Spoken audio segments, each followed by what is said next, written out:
8월 2일 월요일 사무엘하 22장 오늘 말씀과 함께 74쪽을 제가 읽도록 하겠습니다. 다윗이 모든 원수들과 사울의 손에서 하나님의 구원을 경험하였을 때 시편을 지어 고백했던 감사 노래가 22장의 주된 내용입니다. 다윗은 여호와는 나의 반석이요 요새이며 나를 건지시는 하나님이십니다 라고 노래합니다. 하나님께서는 놀라운 방식으로 역사하시며 하나님을 믿고 그 말씀대로 살아가는 사람에게 선하게 응답하십니다. 다윗이 죄 가운데 빠져 있을 때에도 하나님의 도우심으로 회개에 이르렀고 구원을 얻게 되었습니다. 이뿐만 아니라 하나님께서 이스라엘의 모든 원수들을 쳐서 다윗에게 승리를 주셨고 다윗은 오직 하나님께서 이 모든 구원의 역사를 이루어 주셨음을 찬양으로 화답합니다. 오늘은 사무엘하 22장의 말씀입니다. 우리가 지금까지 살펴보았던 사무엘하 21장까지의 이 말씀을 보시면 이제 다윗에 대한 그런 이야기가 이제 기록이 되어 있습니다. 오늘 우리가 살펴보고자 하는 22장부터 보시면 다윗 자신의 이야기, 이제 다윗 본인의 고백이 들어있는 자서전적인 이야기다라고 이렇게 볼 수가 있습니다. 1절 말씀을 보시면 여호와께서 다윗을 모든 원수의 손과 사울의 손에서 구원하신 그날에 다윗이 이 노래의 말씀으로 여호와께 아뢰어 라고 이렇게 기록이 되어 있는 것처럼 자신을 대적했던 사울 그리고 또 많은 여러 가지 원수들에게서부터 구원받았던 그 일들을 경험한 이후에 이제 세상을 떠나기 전 자신의 삶을 좀 돌아보면서 하나님을 향하여 고백한 것이 아니지 않나 생각을 해볼 수가 있습니다.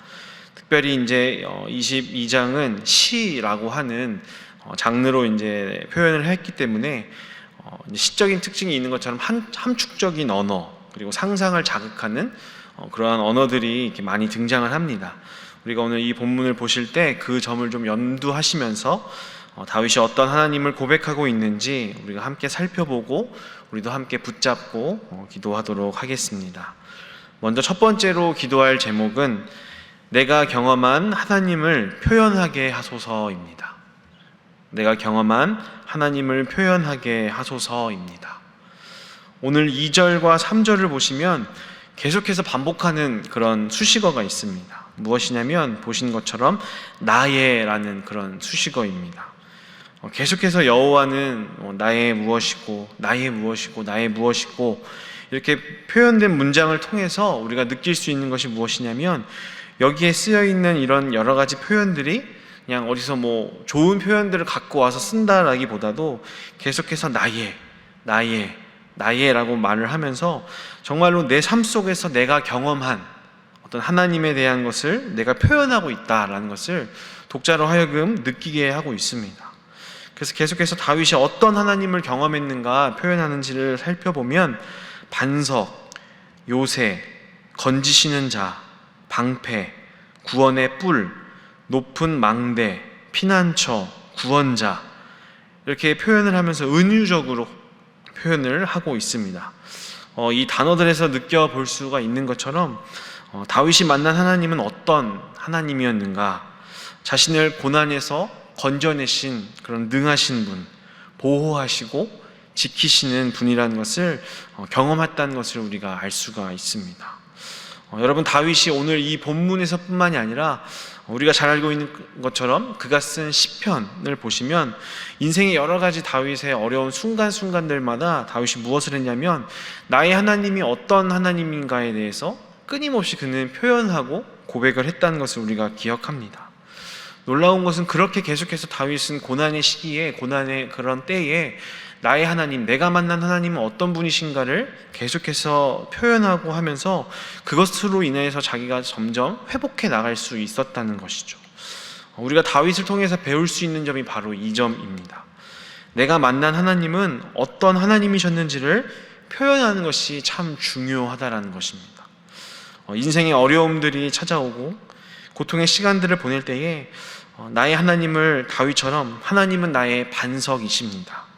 하나님은 나의 요새이십니다. 이렇게 고백하는 그 특별한 단어들이 우리의 무너진 마음을 일으켜 준다는 것입니다. 왜냐하면 내가 하나님을 표현하는 데 사용했던 그 특별한 단어는 남이 쓰라고 해서 준 그런 단어들이 아니라 내 인생 속에서 내가 과거의 어떤 상황 속에서 어떤 특별한 환경 속에서 만났던 그 하나님을 묘사하고 표현하고 있기 때문에 어떤 특정한 단어, 내가 표현할 수 있는 단어를 붙이면서 나의 하나님은 이런 하나님이십니다 라고 고백하는 순간에 그때 만났던 그 하나님이 다시 한번 내가 기억나고 오늘을 살고 있는 지금 이 순간도 그 하나님이 나의 하나님이 되신다라고 하는 사실 때문에 다시금 우리가 힘을 얻게 된다는 것입니다. 그래서 사랑하는 성도 여러분, 오늘 우리가 기도하실 때에 내가 만난, 여러분이 만난 하나님은 어떤 분이셨는지 나만의 단어로 꼭 표현해 보시면 좋겠습니다. 하나님은 나의 무엇이십니다. 그렇게 고백하면 다시금 여러분의 마음속에 여러분이 표현한 그 하나님이 여러분의 마음을 다시 한번 새롭게 일으키시고 힘을 더하실 줄을 믿습니다. 아멘. 두 번째로 기도할 제목은 하나님의 개입하심을 믿음으로 보게 하소서입니다. 하나님의 개입하심을 믿음으로 보게 하소서입니다. 오늘 본문 5절과 6절 말씀을 보시면 다윗이 얼마나 힘들었고 괴로웠는가를 시적인 언어로 표현을 합니다. 5절부터 보면 사망의 물결이 나를 애우고 불의의 창수가 나를 두렵게 하였으며 스올의 줄이 나를 두르고 사망의 올무가 내게 이르렀도다 라고 표현을 합니다. 우리가 같은 본문이지만 좀 더 우리에게 좀 더 다가올 수 있는 표현으로 현대어 성경 버전으로 읽어보면 이렇게 기록을 하고 있습니다. 제가 한번 읽어보겠습니다. 죽음의 바다가 내 목에까지 차올랐으며 나를 삼키려는 파도가 끝없이 내게로 밀려왔습니다. 포승줄이 나를 결박하여 저승길로 끌어가고 죽음의 올가미도 내 목으로 드리워졌습니다. 이렇게 표현을 하고 있습니다. 마치 깊은 바다에 빠져서 발이 닿지 않고 아무런 도움이 없는 그 거친 파도 속에 눈과 코와 입에 물이 계속해서 들어오고 밑으로 점점 가라앉는 것 같은, 정말 당장에도 숨이 넘어갈 것 같은 그런 죽음에 대한 두려움이 느껴집니다. 이러한 고통 가운데 있을 때 하나님을 믿는 성도들이 할 수 있는 것이 무엇이겠습니까? 바로 도와주세요라고 부르짖는 것입니다. 그래서 7절 말씀에 보시면 내가 환난 중에서 여호와께 아뢰며 나의 하나님께 아뢰었더니 그가 그의 성전에서 내 소리를 들으시며 나의 부르짖음이 나의 귀에 들렸도다. 아멘. 여러분, 고통 속에서 저와 여러분이 가질 수 있는 유일한 희망이 무엇이겠습니까? 하나님의 귀 기울이심입니다. 우리의 기도를 들으신다는 것이죠. 이 하나님의 들으심은 즉각 무엇과 연결이 되냐면 하나님의 개입하심으로 연결이 됩니다. 그래서 오늘 본문 7절부터 16절까지가 바로 그렇게 하나님의 개입하시는 장면을 시적인 언어로 보여주고 있습니다. 우리 7절과 16절 말씀 조금 길지만 하나님이 어떤 모습으로 우리가 부르짖을 때 개입하시는지를 좀 우리가 그 말씀을 읽으면서 상상하시면서 7절부터 16절까지를 읽어보도록 하겠습니다. 7절부터 16절입니다. 내가 환난 중에서 여호와께 아뢰며 나의 하나님께 아뢰었더니 그가 그의 성전에서 내 소리를 들으시며 나의 부르짖음이 그의 귀에 들렸도다. 이에 땅이 진동하고 떨며 하늘의 기초가 요동하고 흔들렸으니 그의 진노로 말미암음이로다. 그의 코에서 연기가 오르고 입에서 불이 나와 사름이여 그 불에 숯이 피었도다. 그가 또 하늘을 들이우고 강림하시니 그의 발 아래는 어두캄캄하였도다. 구룹을 타고 나르시며 바람 날개 위에 나타나셨도다. 그가 흑암 곧 모인 물과 공중의 빽빽한 구름으로 둘린 장막을 삼으시며 그 앞에 있는 광채로 말미암아 숯불이 피었도다. 여호와께서 하늘에서 우레소리를 내시며 지존한 자가 음성을 내시며 화살을 날려 그들을 흩으시며 번개로 무찌르셨도다. 이럴 때에 여호와의 꾸지람과 콧김으로 말미암아 물밑이 드러나고 세상의 기초가 나타났도다. 아멘. 여러분 잘 상상하며 한번 읽어보셨습니까? 마치 그 환타지 영화를 보는 것 같은 그런 이미지가 우리가 좀 그려집니다. 하나님께서 다윗의 기도를 들으시고 개입하시는 그 모습은 이처럼 뭔가 우주적인 사건들이 벌어지는 것처럼 표현을 하고 있습니다. 다시 말하면 고통받는 성도들의 부르짖음을 들으시고 이들을 위하여서 하나님께서 개입하시는 그 모습은 이렇게 적극적이고 능동적이고 압도적으로 역사하신다는 사실을 말해주고 있습니다. 여러분, 이 사실이 참 얼마나 우리들에게 힘이 되는 말씀인지 모르겠습니다. 때로는 우리의 고통스러운 그런 상황들 속에서 하나님께 간절히 부르짖어도 어떠한 변화도 아무런 역사도 눈에 보이지 않는 것처럼 느껴질 때라도 오늘 말씀을 여러분 기억하시기를 바랍니다. 우리의 부르짖음에 하나님께서는 땅의 진동, 연기, 불, 숯불, 구름, 바람, 우레소리, 화살 번개 등처럼 고난당하는 자들을 위하여서 놀랍게 역사하시고 적극적으로 싸우시는 분이심을 믿고 마음의 위로와 용기를 얻으시며 기도하시는 저와 여러분 되시기를 주님의 이름으로 축복합니다. 아멘. 마지막으로 기도할 제목은 구원받은 하나님의 전사로 살게 하소서입니다. 구원받은 하나님의 전사로 살게 하소서입니다. 계속해서 본문을 살펴보면 이제 하나님의 개입하심으로 다윗이 고통스러운 상황들 속에서 구원받았던 그 은혜들을 열거를 합니다. 그리고 구원받은 자신은 하나님과의 언약에 충실하게 살았음을 고백을 하고, 그리고 나서 하나님께서 내게 행하신 또 다른 중요한 일들을 고백을 합니다. 35절에 보시면 내 손을 가르쳐 싸우게 하시니 내 팔이 놋활을 당기도다 라고 고백을 합니다. 또 40절에 보시면 이는 주께서 내게 전쟁하게 하려고 능력으로 내게 띠띠우사 일어나 나를 치는 자를 내게 굴복하게 하셨사오며 라고 고백을 합니다. 다시 말하면 이제 하나님께서는 다윗을 다시 싸우는 전사로서 가르치시고 능력을 더하셨다라는 말씀을 하고 있는 겁니다. 이제 앞에서 우리가 좀 들었던 말씀 순서들을 좀 생각해 보면 다윗이 고통 가운데 있을 때 하나님께 부르짖었고 그것을 들으신 하나님께서 개입하셔서 다윗을 구원하셨고, 이제 구원하신 하나님께서 다윗으로 하여금 다시 힘있게 하시고 무장시켜 주셔서 하나님의 전사로 만드시는 분이라는 것을 다윗이 지금 고백하고 있습니다. 사랑하는 성도 여러분, 구원받은 성도가 반드시 기억해야 할 것이 있습니다.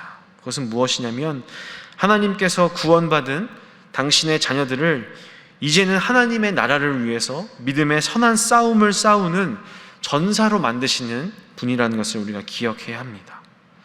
여러분, 출애굽기에 이스라엘 백성들을 한번 떠올려 보시면 그들이 홍해 바다를 건너기 전까지 하나님께서 모든 것을 다 하셨습니다. 이제 이집트 가운데 내려진 재앙, 이것도 하나님이 주권적으로 다 내리셨고, 홍해 앞에서도 바다를 갈라서 건너게 하셔서 이제 이들이 건넜지, 그때까지 이스라엘 백성들이 뭔가 한 것은 없었습니다. 그런데 홍해 이후에, 홍해를 건넌 이후에 하나님께서는 이스라엘 백성들로 하여금 이제 뭔가를 하게 하십니다. 우리가 기억해 보시면 첫 번째로 경험했던 것이 무엇이냐면 아말렉 부족들이 쳐들어와서 그들과 적극적으로 이스라엘 백성들이 싸우게 하십니다.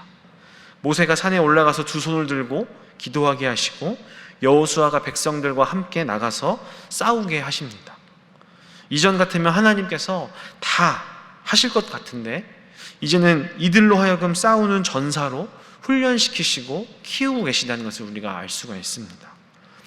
이제부터 하나님이 이 백성에게 구원받고 만족하는 그런 응석바지, 아이의 단계를 지나서 자기 삶에 대해서 책임질 수 있는 성숙한 사람을 만들어 가고 계시다는 것을 우리가 기억할 필요가 있습니다. 그래서 이 새벽에 우리가 구원받은 자녀로서 꼭 하나님께 질문하고 기도해야 하는 것은 하나님이 이제 구원받은 나를 통해서 행하고자 하시는 일이 무엇인가? 우리가 이것을 질문하고 기도해야 합니다. 우리가 고난 속에서 하나님, 제가 이렇게 힘들고 어렵습니다.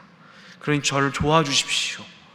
이렇게 기도하는 것도 필요하지만 거기서 머물고 끝나는 것이 아니라 하나님, 저를 통해서 하고자 하시는 일이 무엇입니까? 제가 마땅히 해야 할 것을 알려주십시오라고 기도할 수 있어야 한다는 사실입니다. 여러분, 좋은 부모는요, 아이들이 해야 할 일들을 모두 다 대신 해주지 않습니다. 어려워도 자기의 일을 해결할 수 있도록 내버려 둡니다. 때로는 안타깝더라도 도와주고 싶더라도 바라보면서 중간중간 지치지 않도록 격려해야 할 때가 있습니다. 이것도 바로 하나님의 사랑도, 하나님의 역사하심도 동일하다는 것입니다.